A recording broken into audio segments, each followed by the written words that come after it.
Amis des watts et des alimentations, bonjour. Aujourd'hui, je vais vous faire vivre mon premier contact avec ma nouvelle alimentation Rigol DP832.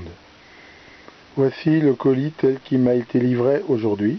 Donc c'est assez volumineux, moyennement lourd et très bien entouré d'enveloppes à bulles.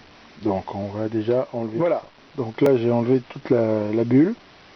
Et donc on voit, c'est un carton marque Rigol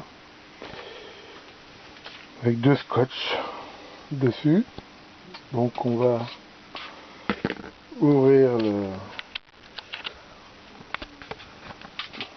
la bête.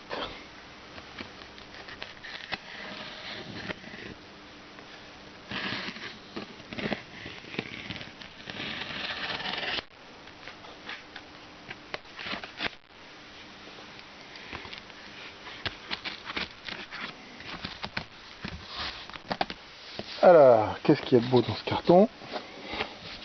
Eh ben, il y a un autre carton. Bon, donc je le sors et donc voilà, ça joue un petit peu les poupées russes. Donc voilà le deuxième carton. Mais c'est une sage précaution parce que le premier apparemment était un peu malmené, donc ça fait une double protection. Donc nous allons ouvrir ce second carton, en espérant que ce coup-ci il n'y a pas encore un carton dedans.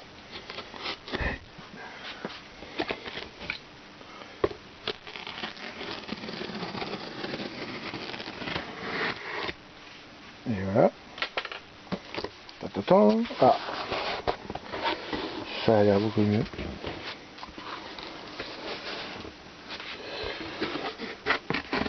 Donc, qu'est-ce qu'on a de beau là-dedans? Un adaptateur pour prise anglaise vers européenne. Un cordon, c'est même pas des prises anglaises, c'est des prises, ça doit être des prises chinoises, je suppose.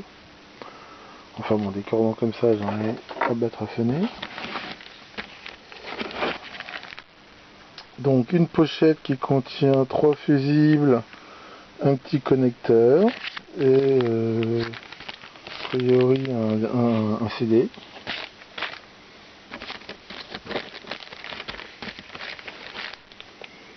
Une notice d'utilisation. Bon, donc là maintenant il y aura la bête, je la sors et on reprend parce que voilà. Quand même de... C'est sorti de la boîte, donc c'était dans un sac en plastique avec un sachet anti-humidité. Bon, c'est relativement lourd, hein. On voit qu'il y a une poignée de transport sur le côté. Donc on voit ici la face avant avec ce clavier un peu rétro téléphone là. Bon, on n'aime pas.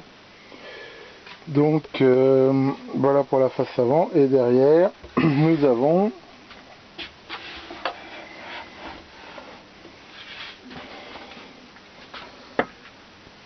un ventilateur, des différents connecteurs et un sticker qui dit probablement de vérifier que la tension est bien positionnée sur la bonne tension secteur. Donc je vais vérifier et brancher ça. Bon, donc c'est la clé d'atteignasse à tenir. J'ai tout branché. Tout a l'air ok, donc je mets en route la bête.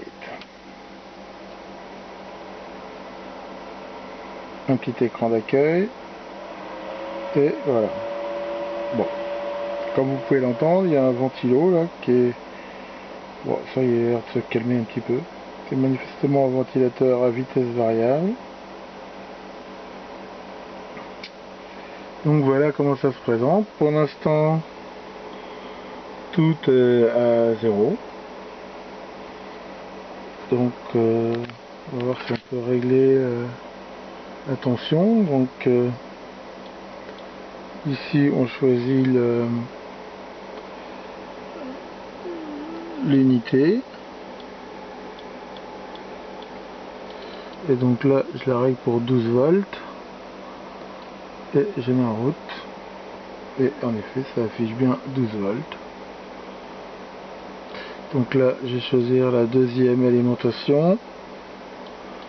Je choisis Donc là c'est pareil. Voilà. Par exemple le maximum. Donc là 30 volts. Voilà. Bon, j'avais mis des petits pouillardièmes aussi. On va les enlever. Ou à la limite essayer de rentrer au clavier. Donc 30 volts. Voilà. Et la troisième, on va mettre par exemple 5 volts.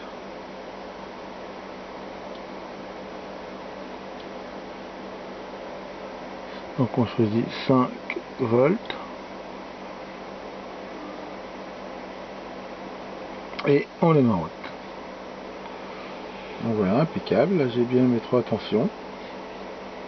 Bon, la qualité a l'air très bonne. Le toucher est agréable. Ici, on peut tout mettre ou tout arrêter d'un coup. Alors là, donc là, je pense qu'il va falloir que je règle la langue parce que là, je comprends pas bien. Bon, donc il va falloir que je m'habitue et que je règle un petit peu tout ça.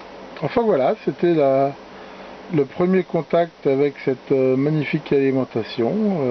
Je ferai peut-être d'autres vidéos plus tard, mais pour l'instant, je suis plutôt content. Je ne regrette pas mon achat. Il me reste plus qu'à lui trouver une place intéressante. Voilà, merci beaucoup d'avoir écouté et à bientôt pour d'autres vidéos.